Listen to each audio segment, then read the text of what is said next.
Focus Inspired. Hello, everyone. I'm Luki, a career catalyst and the founder of Focus Inspired, and welcome to the Career Q&A series. Today's question is, how should I optimize my LinkedIn game for career development?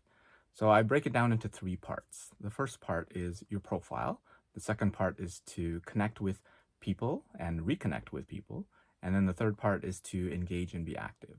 So for the first part on the profile, you want to make your profile compelling. And usually that starts off with a picture. So you might be a shy, introverted person and don't want to put in your picture.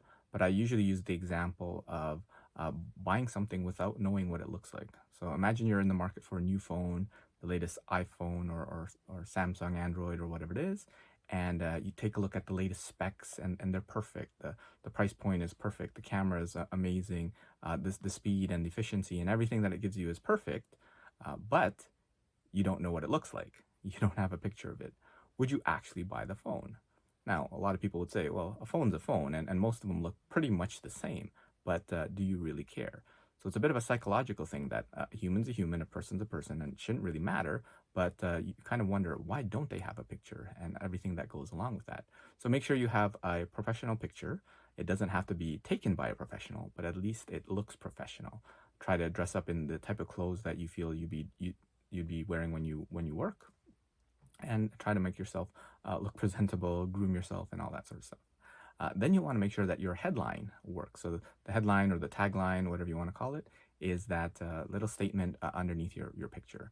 And the picture and the headline are really the only two things that come up when a recruiter or someone searches for you. And what you want to do is make it compelling. So instead of saying student or project manager or whatever it is, which pretty much everybody in the search results will come up with the same sort of thing, put something a little bit more compelling. So an experienced project manager who delivers projects on time, on budget, and in scope, and by the way, loves to play guitar, right? Maybe add a little bit of humor, add a little bit of something, just to make it like something that somebody wants to click on, right? And then fill in the about section. So make it compelling, tell a story about it, make it bullet points, make it easy to read. Avoid kind of the dense language of a typical cover letter. Be mindful and empathetic of the people who are going to visit your website, and what do you want to tell them.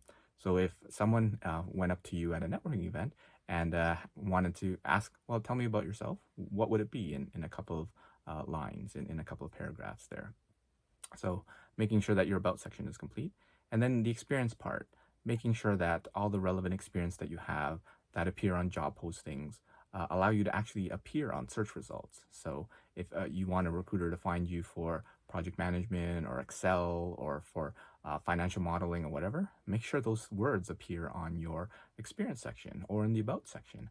Because if they don't appear, then how do you expect the recruiter or the results to actually return anything there? So that's the first part, making sure that your profile is in order.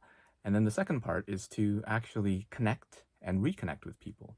So part of the value and the power of LinkedIn is through its connections.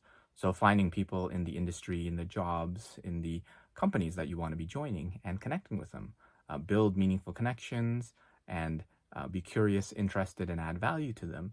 And you'll be able to make an investment in your career future with those people, and hopefully if you can give and provide some value to them, then at some point in the future they'll be able to do the same for you.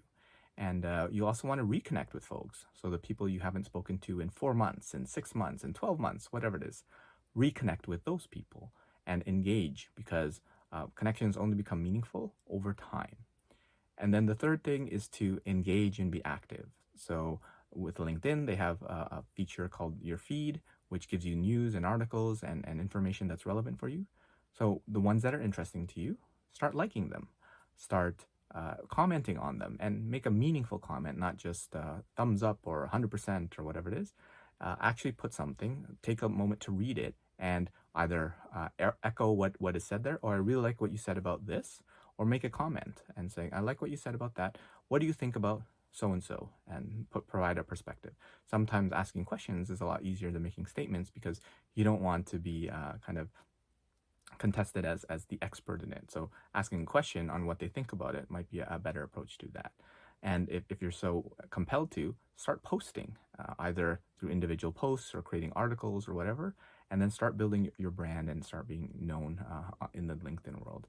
So those are the three things I'd encourage you to do to optimize your LinkedIn game: is to level up your profile, is to connect and reconnect with people, and then to engage and be active. So that's it for me for this episode. And please comment below with the questions that you'd like me to address in future episodes. And if you enjoyed this video, make sure to give it a like and subscribe to this channel, as we'll be posting new content every Tuesday, and follow us on social media to be updated with future events and workshops. Take care, and I'll see you again in the next episode.